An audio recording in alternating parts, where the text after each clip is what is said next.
Hello everyone, today we are going to learn about metaphysics. Because this is a special lecture, I'm going to teach you guys about Platonic metaphysics and Aristotelian metaphysics. Before we go into the metaphysics, we need to learn about some history. The first history that we need to know is that Aristotle never wrote a book called Metaphysics. The term metaphysics is an accidental byproduct of a first order before century librarian catalog by a person named Andronicus of Rhodes. Andronicus encountered a series of books when about principle of being, lectures, physics, and something like that. And because he did not had a title, because Aristotle books are written in treatise, in a random unnamed books, he basically shelved them sequentially after Aristotle lectures on natural philosophy, Ta Physica. So there you have it. You have the Ta Metaphysica, which translates literally to the books after the physical books. It was entirely an indexical librarian location marker, not an ontological claim about a mystical reality floating or above the physical world. Aristotle himself referred to this supreme science as first philosophy, proto-philosophia, or theologique, defining it as the study of being qua being. When we transition from metaphysics to contemporary analytic philosophy and analytic metaphysics, we must understand three things, which is known as the three realms. The three realms is created by, obviously, it's not created by the famous philosopher Gottfried Frege, but it was influenced and modernized by him. So we must understand three realms. First, I'm going to type it right here.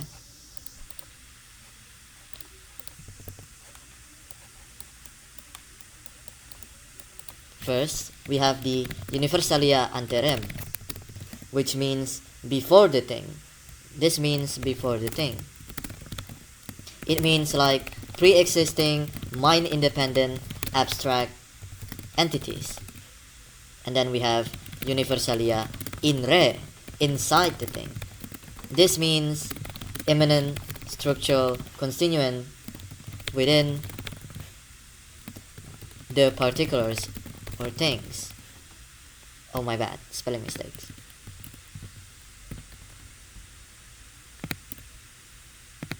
And lastly, we have Universalia ad rem or post rem, which means after the thing. It means secondary conceptual tokens or things within an intellect, which we like. Example, ante rem basically refers to something, a concept that comes before anything. In re means that concept applied into X or Y, Z, and so on. And ad rem or post rem is basically how we abstract that concepts into our mind. So that's basically it. Ouch. Now, ad rem is about memory about object. No, ad rem. Ad rem is about memory about object or how we perceive those objects. My bad. I thought you mean ante rem. So I'm going to repeat the explanation. So before the thing or ante rem, it means that universal possesses an objective primary existence prior to and completely independent of any concrete physical instantiation. Example, if every white object in the universe were instantly annihilated, the universal whiteness would remain structurally unaffected. Universalia in re or in rem, in the thing, means that universals exist strictly within the concrete particulars that instantiate them. The universal possesses no detached independent reality. It is an immanent structural feature embedded within the causal physical domain. And lastly, ad rem or post rem, after the thing or towards the thing. Universal interpreted as conceptual secondary intentions. Example like abstract mental tokens formed by a cognitive intellect after after abstracting. Wait, can you guys see my screen? Like, let me just set down this first.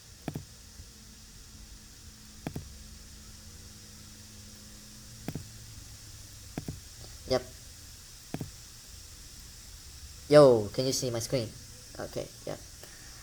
So again, ad rem after the thing is basically how our mind, cognitive intellect abstract those common structures, features observed from particulars or things. Now, in Anterem, Anterem is split into two sections. Yes, if in Anterem they have two civil wars. Think of it like a civil war. Here. In Anterem, there's a thing called Third Realm, and it's a war between strong versus soft Platonism. Strong Platonism is the Phrygian object realm. Gottlob Frege formalized the Third Realm, or Drittes Reich, which is that reality is stratified into three distinct domains. One, the first realm of concrete, physical, spatio-temporal entities. Two, the second realm of subjective, psychological, mental states, or ideas and impressions. And lastly, third realm of objective, non-spatial, atemporal, mind-independent, abstract objects like propositions, logical truths, and pure properties. Under strong Platonism, properties are treated as non-physical objects inhabiting inside the third realm. There we go. So physical particulars are causally and ontological secondary. They only participate in this timeless archetype, or they only participate in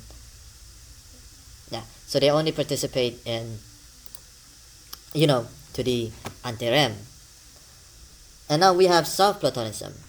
Now I'm just gonna explain this with Foucault. So soft Platonism is basically like strong Platonism, but they don't agree to the third realm. So soft Platonism is basically they agree to the Anterem semantic commitment.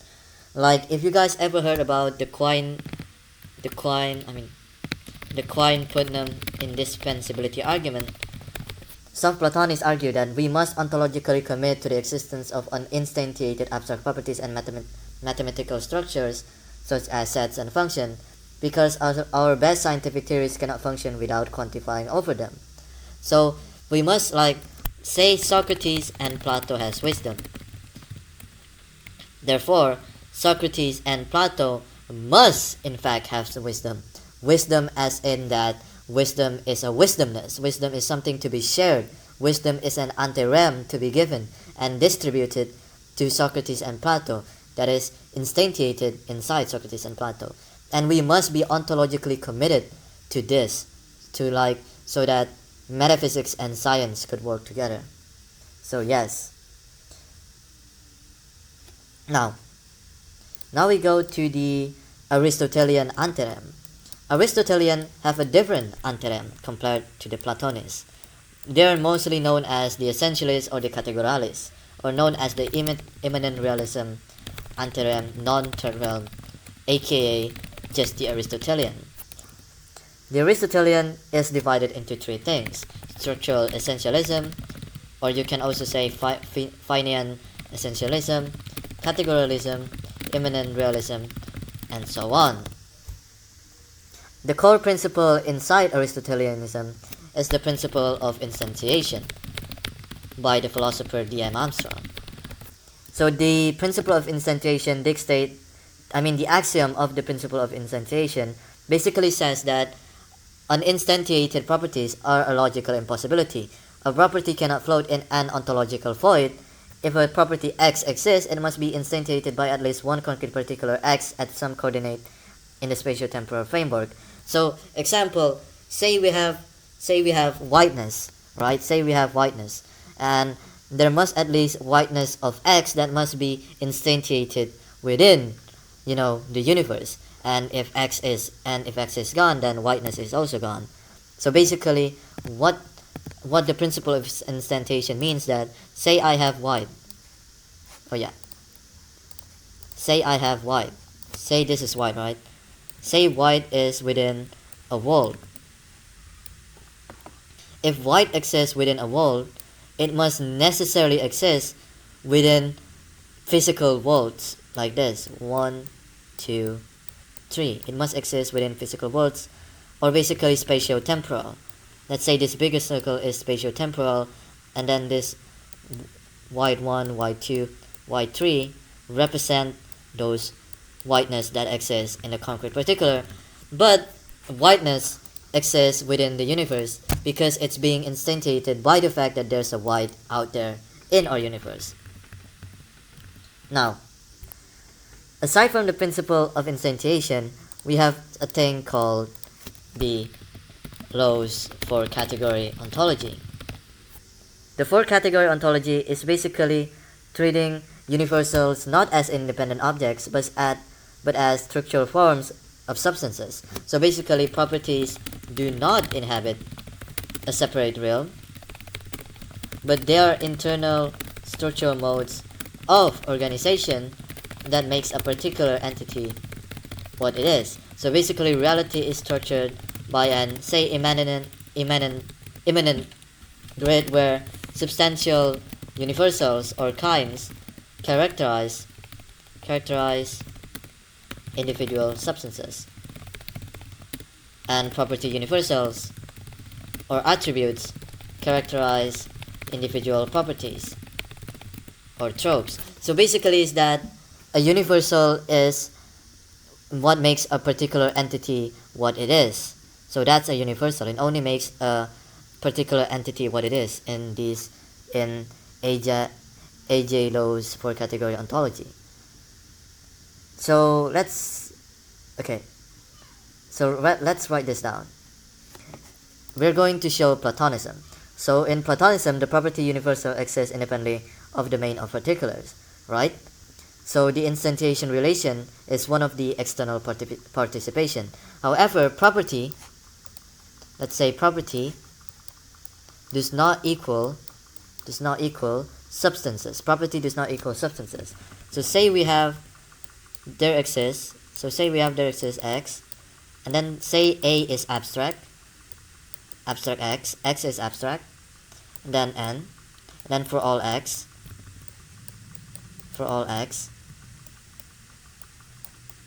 Px, the predicate X, and this is not predicate, this is participates, implies participates, which mean participate X,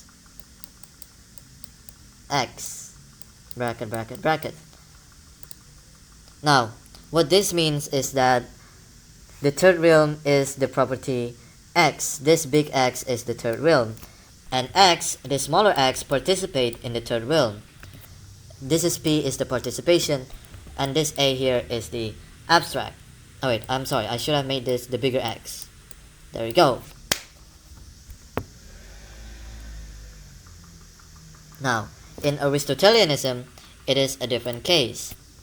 In Aristotelianism, quantification of a universal demands that the instantiation within the physical domain. So the property is a constituent of the state of affairs. A state of affairs is basically A is connected to B. Think about it like that. So say we have a property, and a property is an element of substances. So property is an element of substances. This is the symbol of the element. It's an element of substances, or it implies substances. So we can write it this, but in the Aristotelian form it could become like this. For all X uppercase, a universal, I'm just going to write it as U, universal X, implies there exists one X which is a particular, this is a lowercase x. Now P here means particular X, just going to write it here, particular X, and instantiates X, instantiate X, and then a bigger X right here. Now, what this means is that when a particular exists, when it is instantiated, it's instantiated by a universal, and vice versa. So that's how universals work. Yeah, so that's basically how a universal actually works. Alright. Now that's basically it. That's basically it about Aristotle and Platonic universals. It was quick. I know it's quick. Now, any questions? Any questions? Can you guys get it? It's very easy to get it. Humbling lecture. Can you guys get it? I will repeat if you guys have any question. Okay, Neko understood it. How about you, Fee? Oh, I well, kind of understand. So, remember guys, I'm going to repeat it one more time in a simple words. So, in Plato, universals are basically abstract. So if a particular doesn't exist, a universal doesn't care. It just exists because it exists in a third realm. In Aristotle, a universal basically makes what a thing is. So say white exists, and white is, say white, there's white 1, white 2, and the fact that there's a white instantiates that there's a universal immanent property called white. Substance and property difference. Oh. So substance is about the thing is. I mean, what makes a thing is, and property is those inside the thing is. So, say the substance of a human, for example. The substance of a zebra. Substance of a zebra and has the property of a color, for example. They have a color X, Y, Z. That's a substance and its property. A substance is basically a collective of things unified into a one. Yeah, basically it.